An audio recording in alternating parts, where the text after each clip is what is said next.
Dear Esther, I have now driven the stretch of the M5 between Exeter and Bristol over 21 times. But although I have all the reports and all the witnesses, and have cross-referenced them within a millimetre using my Ordnance Survey maps, I simply cannot find the location. You'd think there would be marks to serve as some evidence. It's somewhere between the turn-off for Sanford and the welcome brake services. But although I can always see it in my rear-view mirror, I have as yet been unable to pull ashore.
An imagined answer phone message. The tyres are flat, the wheel spins loosely, and the brake fluid has run like ink over this map, staining the landmarks and rendering the coastline mute, compromised. Where you saw galaxies, I saw only bruises cut into the cliff by my lack of sobriety.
There must be a hole in the bottom of the boat.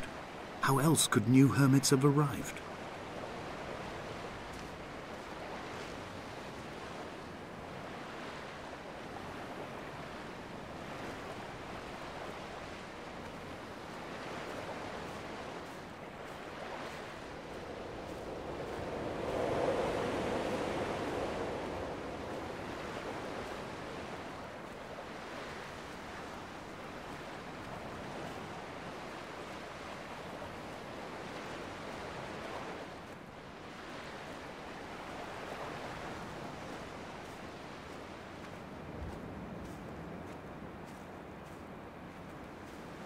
I had kidney stones, and you visited me in the hospital.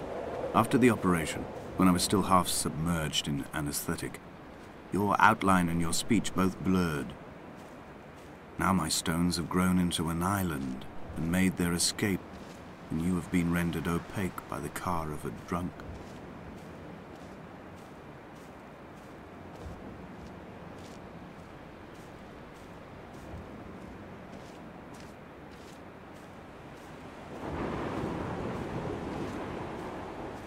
What charnel house lies at the foot of this abyss? How many dead shepherds could fill this hole?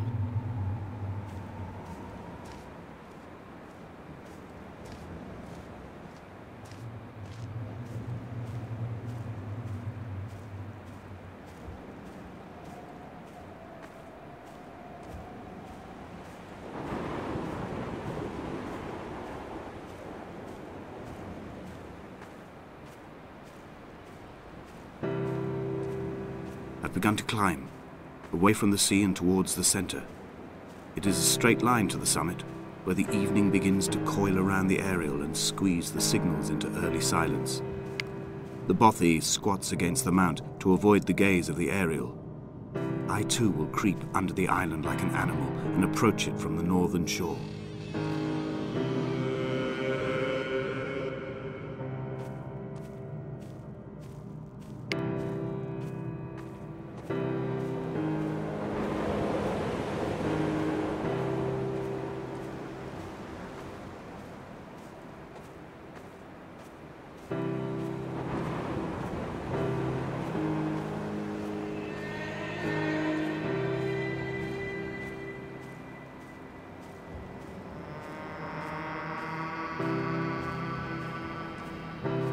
The bothy was constructed originally in the early 1700s. By then, shepherding had formalized into a career. The first habitual shepherd was a man called Jacobsen, from a lineage of migratory Scandinavians. He was not considered a man of breeding by the mainlanders. He came here every summer whilst building the bothy, hoping eventually that becoming a man of property would secure him a wife and a lineage. Donnelly records that it did not work. He caught some disease from his malcontented goats and died 2 years after completing it. There was no one to carve white lines into the cliff for him either. When the oil lamps ran out, I didn't pick up a torch, but used the moonlight to read by. When I've pulled the last shreds of sense from it, I will throw Donnelly's book from the cliffs and perhaps myself with it. Maybe it will wash back up through the caves and erupt from the spring when the rain comes, making its return to the hermit's cave. Perhaps it will be back on the table when I wake. I think I may have thrown it into the sea several times before.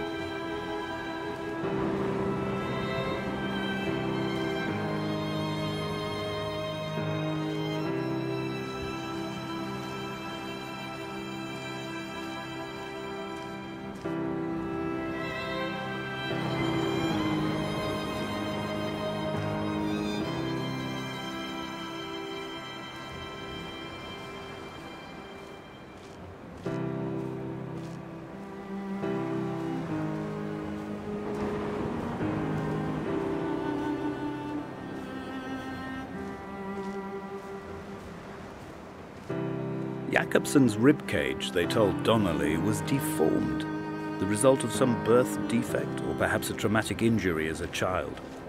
Brittle and overblown it was, and desperately light. Perhaps it was this that finally did for him, unable to contain the shattering of his heart. In half-light, his skeleton a discarded prop, a false and calcified seabird.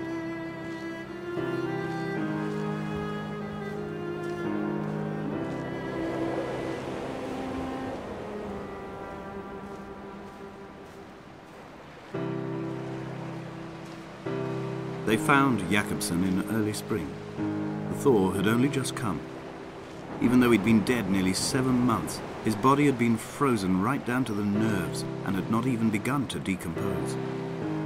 He'd struggled halfway down the cliff path, perhaps looking for some lost goat, or perhaps in a delirium, and expired, curled into a claw right under the winter moon. Even the animals shunned his corpse. The mainlanders thought to bring it home unlucky. Donnelly claims they dragged it to the caves to thaw out and rot, but he is proving an unreliable witness.